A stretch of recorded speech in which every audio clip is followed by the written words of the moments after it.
Barishal online স্কুলের পক্ষ থেকে তোমাদেরকে স্বাগতম। তো আজকে আমি তোমাদের সাথে আমার কিছু পার্সোনাল অপিনিয়ন শেয়ার করব, যেগুলো একদম একান্ত আমার ব্যক্তিগত মত। আশা করি তোমাদের এই বিষয়গুলো ভালো লাগবে। তো যে বিষয়টা হয়, আমাদের দেশে কোনো একটা বাচ্চা জন্মগ্রহণ যখন করে, তখন বাপ মার ফ্যান্টাসিটা এমন জায়গায় থাকে যে তারা তখন থেকেই চিন্তা করে আমার ছেলে বা মেয়ে ডাক্তার হবে বা ইঞ্জিনিয়ার হবে বা পুলিশ হবে। তো এই এই যে ফোকাস তারা ছোট থেকে, মানে তুমি জন্মগ্রহণ করার পর থেকেই নিয়ে নেয়, সেটার কারণে তোমার মেন্টালি কতটা প্রেশারে থাকতে হয় সেটা একটু চিন্তা করো। ধরো তারা চিন্তা করলো তুমি ডাক্তারি বা ডাক্তার হবা, তো তোমার 9-10-এ কী করবে, তোমাকে তুমি সায়েন্স পছন্দ করো না বা তুমি সায়েন্স এনজয় করো না, তারপরও তোমাকে সায়েন্স তারা জোর করে পড়াবে। আচ্ছা, বা ধরো তোমাকে উকিল বানাতে চাই, তো আর্টস তোমাকে জোর করে পড়াবে, ঠিক আছে? তো এই এই একটা যে তোমার মেন্টালি উপর প্রেশার দিচ্ছে, তোমার যে নিজের যে কাজ করা বা নিজে যেটা আনন্দ হও বা যেটা করলে তুমি এনজয় করো, সেটা যদি করতে না পারো, সেটা থেকে ফলাফল কিন্তু ভালো আসবে না।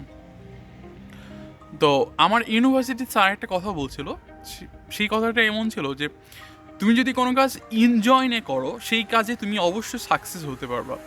এখন তুমি আমাকে একটা কথা বলো তো, পৃথিবীর সবাই যারা সাকসেসফুল, সবাই কি ডাক্তার, সবাই কি উকিল, সবাই কি ইঞ্জিনিয়ার?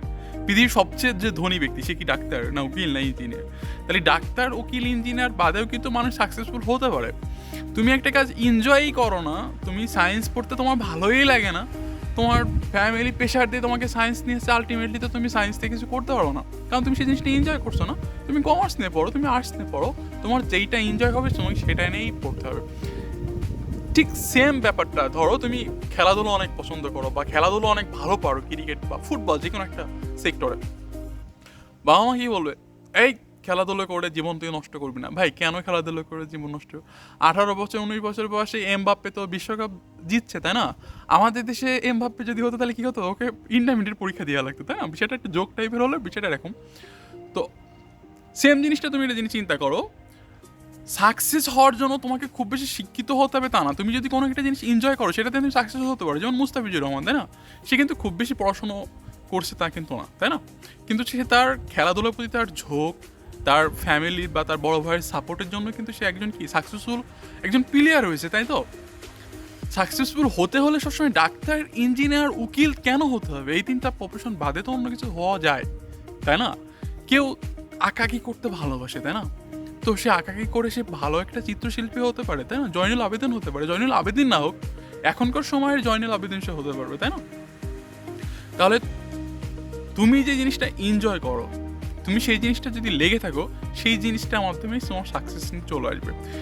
ধরো আমার ব্যক্তিগতভাবে যদি তুমি প্রশ্ন করো যে স্যার আপনার কি ভালো লাগে, আমার পড়াতে খুব ভালো লাগে, আমি এটা এনজয় করি। তো আমার মনে হয় আমার লাইফের প্রফেশন যদি আমি বেছে নিতে হয় বা প্রফেশন যদি আমি ফিউচারে বেছে নিই, তাহলে অবশ্যই আমি টিচিং প্রফেশনে থাকবো। সেটা কোনো স্কুল হোক, কলেজ হোক, ইউনিভার্সিটি হোক, হুজেভার, যেটাই হোক না কেন, আমি সবসময় এটাই এটা এটা প্রিফার করি। আমি পড়াতে ভালোবাসি, আমি স্টুডেন্টের সাথে মিশতে ভালোবাসি, তো আমার জন্য এটাই বেটার।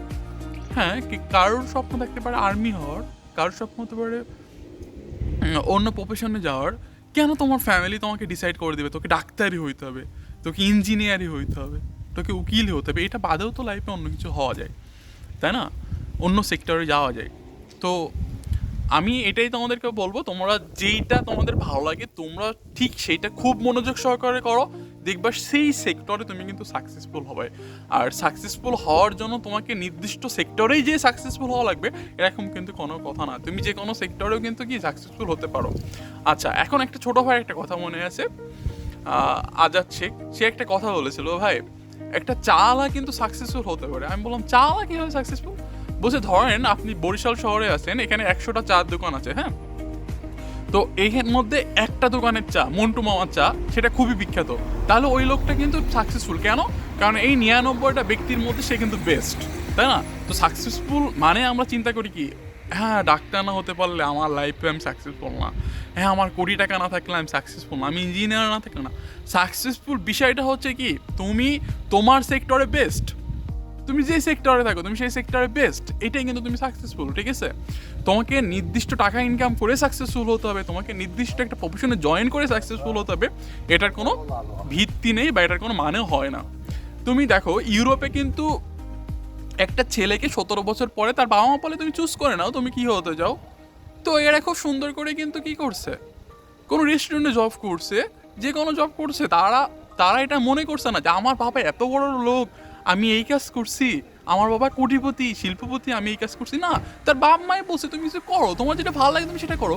তারা কিন্তু সেই সেক্টরে যেয়ে ইনকাম করছে, হ্যাঁ তার বাপের হাজার হাজার কোটি টাকা থাকে, কিন্তু সেই টাকা না দিয়ে সে নিজের একটা রেজিগনেশনের জন্য, সে নিজের একটা পরিচিতির জন্য কিন্তু সে কাজ করছে, তাই না, যে সে বাপের টাকায় না চলে নিজে কিছু চলতে যাচ্ছে, নিজে কিছু করতে যাচ্ছে, নিজে কিছু করছে। এবং একটা জিনিস এখানে খুব ভালো, আমার খুবই ভালো লাগে যে কোনো কাজে ছোট নয়, যে ট্রেনিং করছে তাকেও সবাই হাই হ্যালো জানাচ্ছে, যে বড় পদে আছে তাকে সবাই হাই হ্যালো জানাচ্ছে। আমাদের মেন্টালিটি ঠিক এরকম হওয়া উচিত, যে কখনোই এরকম হওয়া উচিত না যে দৌড় ভাই হচ্ছে ছোটো কাজ করে, দৌড় ভাই বা রিক্সা চালায়, ধরে সবাই এখন আমরা যে যার জায়গা থেকে অন্যর কাজকে সম্মান করব, তখনই কিন্তু আমাদের দেশটা আসলে একটা ভালো জায়গায় যাবে।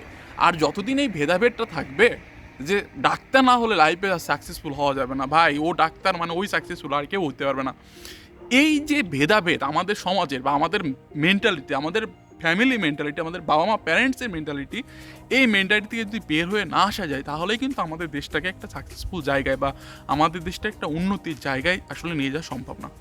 তো আজকের ভিডিওটা আশা করি তোমরা সাপোর্ট করবা বা আমার কথাগুলো তোমার ভালো লাগবে, কারণ আমি মনে হয় যে আমি মধ্যবিত্ত ফ্যামিলি থেকে উঠে এসেছি, আমি এগুলো দেখছি। তোমাদের সারাউন্ডিং বা তোমাদের ফ্যামিলি ম্যাক্সিমামই এরকম, 80% 90% আমাদের যে মেন্টালিটি কালচার সেটা কিন্তু এরকমই। তো আশা করি তোমাদের প্রজন্ম থেকে পরবর্তী প্রজন্মগুলো এইগুলো একটু আসলে চেঞ্জ হবে, বা তোমাদের থিঙ্কিং, তোমাদের ছেলেমেয়ে যখন হবে তখন হয়তো বা একটু কী হবে, পরিবর্তন আসবে। তো আজকে এই পর্যন্তই, সবাই আমার জন্য দোয়া করো। নতুন কোনো ভিডিওতে আবার নতুন কোনো টপিক নিয়ে কথা বলবো। সেই বন্ধু সবাই ভালো থেকো, সুস্থ থেকো, অবশ্যই বরিশাল অনলাইন স্কুলের সাথেই দেখো।